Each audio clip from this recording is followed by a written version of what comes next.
I thought I was putting a pompous millionaire in his place. He thought I was unlike anyone he'd ever met. His mother took one look at me and decided she'd just found a future daughter-in-law. Yeah, at myself most of all. Let me back up a sec. It started in one of those glass-walled restaurants where the light is soft enough to forgive a bad night's sleep. I was finishing a lifestyle column and pretending I didn't notice the table in the middle. That clipped "do this now" cadence people use when they think a paycheck buys permission to treat someone small. My chair scraped, my pulse ran a sprint, and my heels carried me before my sense caught up. "Excuse me," I said, sliding between them like a human speed bump. "He's doing his job. You don't get to talk to him like he's furniture." Watching us the way a chess master watches a board. Jamal? Yes, the man I'd just scolded in front of half the restaurant. Jamal Cole, who said evenly. And the floor under me opened like a trapdoor only I could see. "Apology accepted," he said, not smug, not cruel, just entertained in a way that made me wish I'd swallowed my own tongue. I muttered something about mishearing, walked out into a twilight that felt cooler than the air, and promised myself to forget the way he'd looked at me. Curious, not wounded, while his mother's gaze followed like a quiet verdict. Here's the part one only pieced together later, when the edges of the story had time to dry.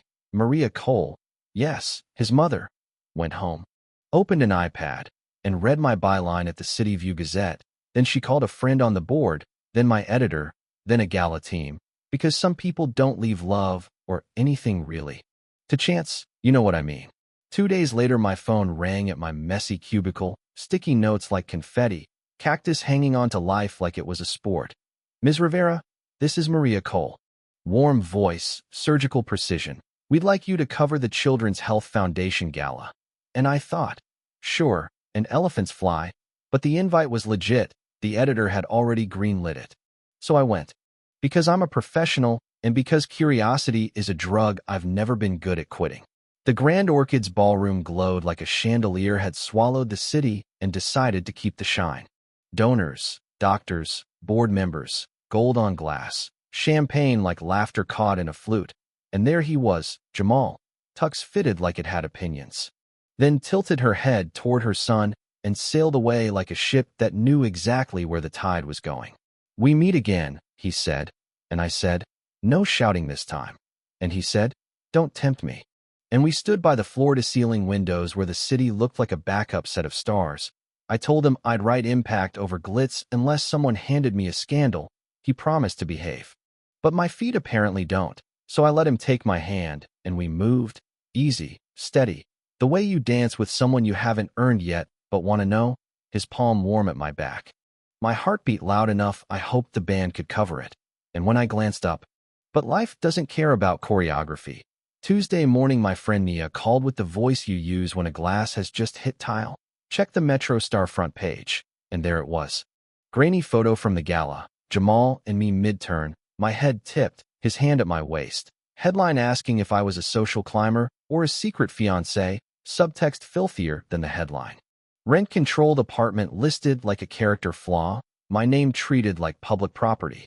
And I felt the kind of anger that peels your hands into fists and the kind of fear that makes your throat go dry. I called the other paper's editor, got denials and shrugs.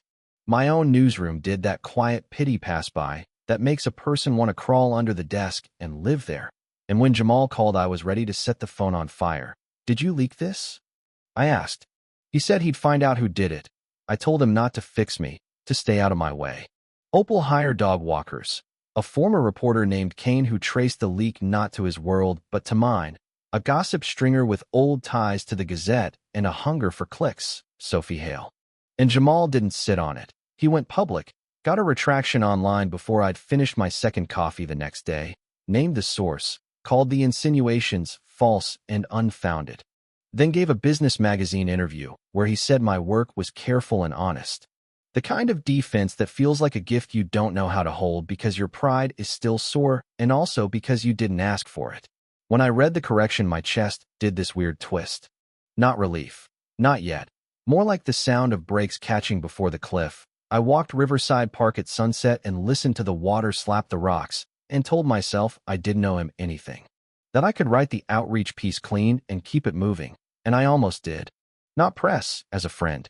And I said yes because I'm stubborn but not stupid, and because some invitations are crossroads you can't pretend aren't there. Her townhouse smelled like old wood and new flowers. Candlelight flickering across polished floors, 10 people around a long table that knew stories. Maria introduced me, complimented my piece, then promptly drifted away as Jamal walked over with a cautious smile like he'd finally decided caution and honesty could share a face. I wasn't sure you'd come, he said.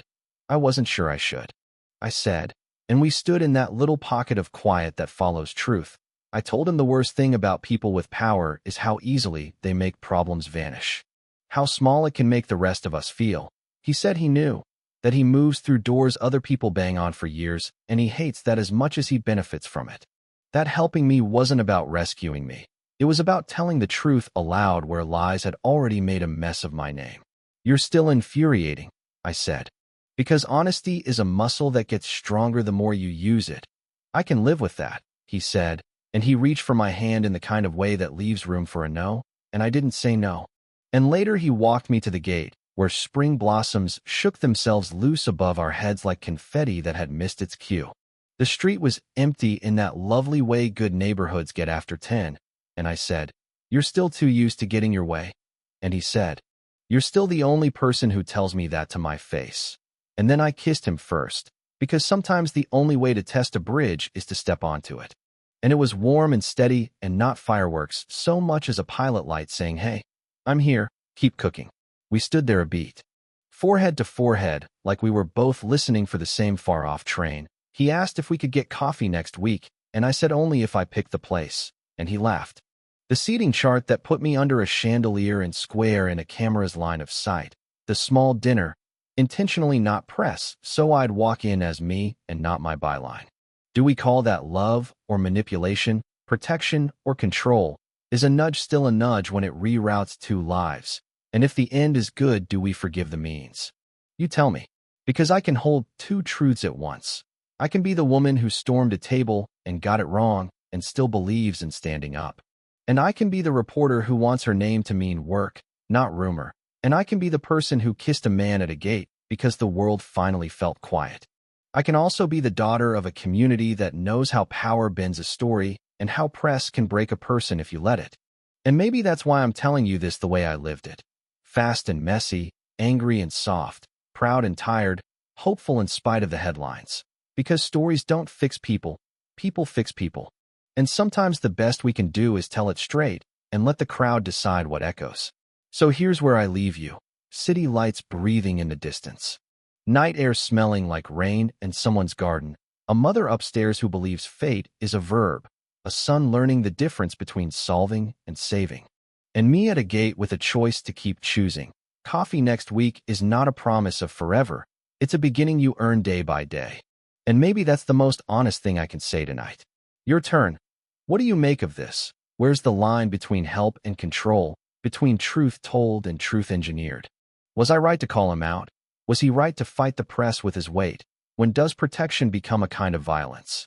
And where does our idea of justice sit when community and class and power all want the mic? Drop your take. I'm listening. And so is everyone who's ever stood in a doorway wondering which way to step next.